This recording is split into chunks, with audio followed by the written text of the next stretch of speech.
What if I told you the term self-sabotage is a lie and is destroying you every single time you use it? I know, right? I'm saying self-sabotage is not real. Stay with me if you're interested in finding out why I'm saying this. So, if you've ever Googled how to stop self-sabotaging or bought a course on breaking bad habits or make a promise to yourself that's lasted about 3 days, I'm not here to give you another strategy. What I'm here to actually tell you is what you've been calling self-sabotage is not what you think it is. And once you understand what's actually happening, everything's going to change for you. Here's what self-sabotage looks like in real life. So you set a goal and then you feel really excited. Yes, I'm actually going to do it this time. This time is going to be different.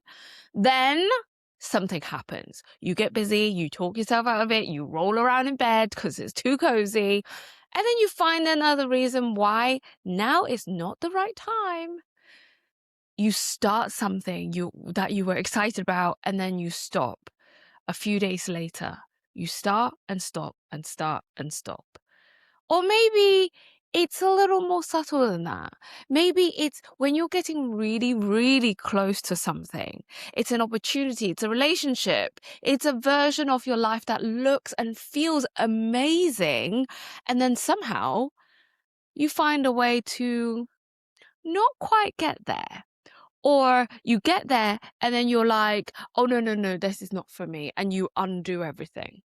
And then you look at yourself and think, well, why am I doing this? What's wrong with me? Why can't I just follow through? There's a lot of content out there that's telling you the same thing. You need more discipline. You need better habits. You need a stronger morning routine. Fix your mindset. And I'm not saying that any of that is wrong. And if anything, these things are going to help you. But what if that isn't the fundamental problem?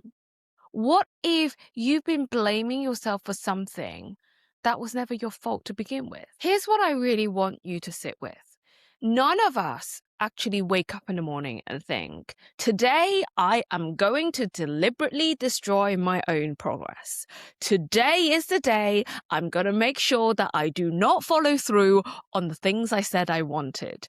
I don't think anyone has ever done that. According to the Cambridge Dictionary, the word sabotage means to damage or destroy, or it's to intentionally prevent the success of a plan or action. So if you are not walking around thinking, I am deliberately going to sabotage, i.e. destroy my own progress, then how are you self-sabotaging? What's really happening is that your behavior is completely consistent with your identity. You are consistent with what you believe at the deepest level that you think you are worthy of. So think about it like this. I grew up not eating beef. I never have. And so no matter how many people tell me it's incredible, that I'm missing out, the Wagyu beef is like the best thing since sliced bread, it doesn't really register as a choice for me. I don't really miss it. I don't need it, but just not who I am.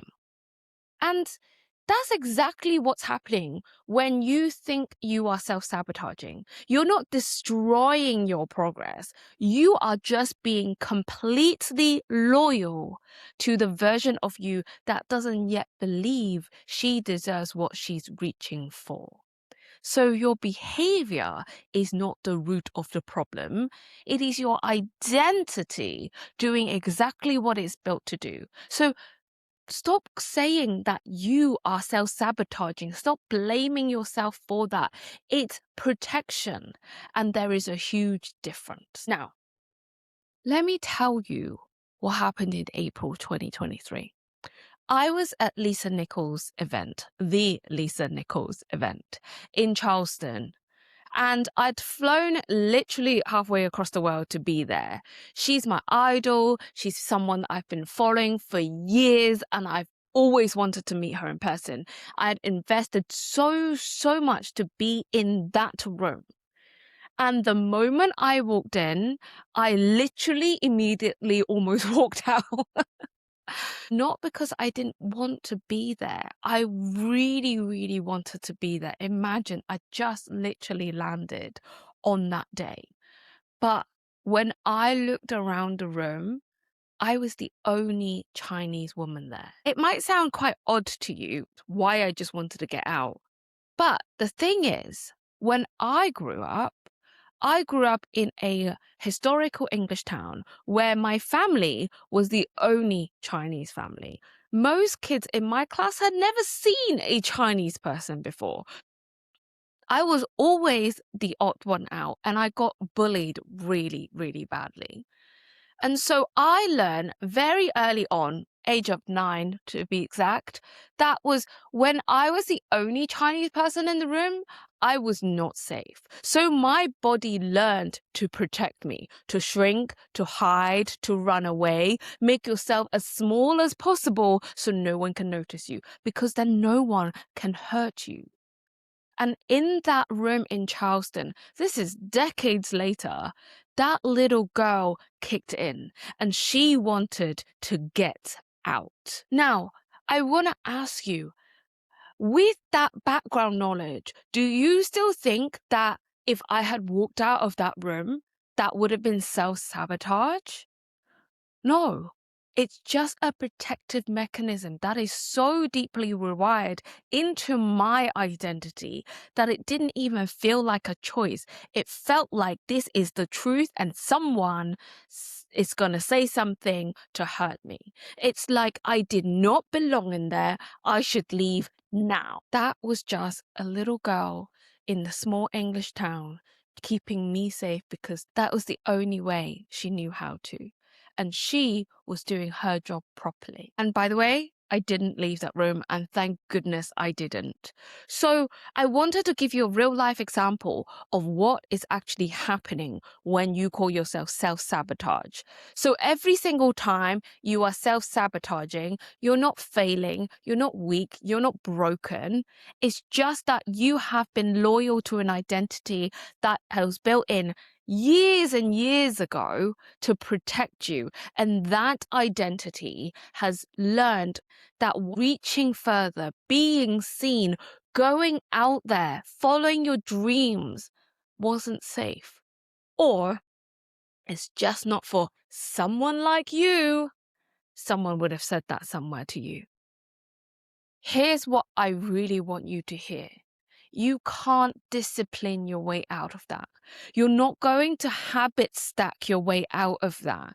And you can't vision board your way out of that because it's not a behavior problem. It's an identity thing. It's a self-worth thing. So I want to challenge you directly today because every time you say the words, I self-sabotage, literally, please stop and hear what you're telling yourself. You're calling yourself your worst enemy. You are reaffirming over and over again that you are not enough and that there's something fundamentally wrong with you. That language is trampling on your own self-worth every single time you use it. So please stop doing that to yourself. Change your language and you will change your reality because you're not self-sabotaging. You've just been protecting yourself. That's a completely different story. When you understand that, you can then stop fighting yourself. And instead of forcing your way out of self-sabotage, just get curious. Who was that version of you that learned it wasn't safe to want more? How old was she? What happened to her? What did she need that she never got? Go find her. Because somewhere inside, there is that little girl. Maybe she was 5, 7, 9, 15. And she decided that shrinking was safer than being seen. And she decided that wanting too much was dangerous. And she decided that she wasn't worthy of the things that she really wanted. Maybe at that time, she wasn't wrong and she was just doing the best she could with what she had. But she's been running the show in the background ever since, and she's absolutely exhausted. And that's why you are exhausted too. So instead of blaming yourself, go find her, sit with her, and give her the biggest hug that she never got. Because this is where the change really begins. The moment you finally stop fighting yourself and you start understanding yourself instead. And when you stop making your worth conditional, yourself the enemy, that's when protection mechanisms can start losing its grip. And then you can stop getting in your own way. Not because you have to force and fight your way towards it, but because the part of you that needed protecting can finally feel safe enough to let you come through and start shining. If this landed, and if you're watching this thinking, oh my God, this is exactly what's been happening to me, drop freedom in the comments below and I'll send you my free self-diagnostic tool, and it will show you exactly which ingredient of freedom you've been missing and why. And if this resonated, please share it with another woman in your life who needs to hear this, because there are so many women out there who are fighting themselves every single day, not realizing they were never the enemy. And if you want more content that actually challenges the way you think about yourself and freedom in a positive way, then make sure you hit subscribe. Thank you for watching. I'll see you again next week. Bye for now.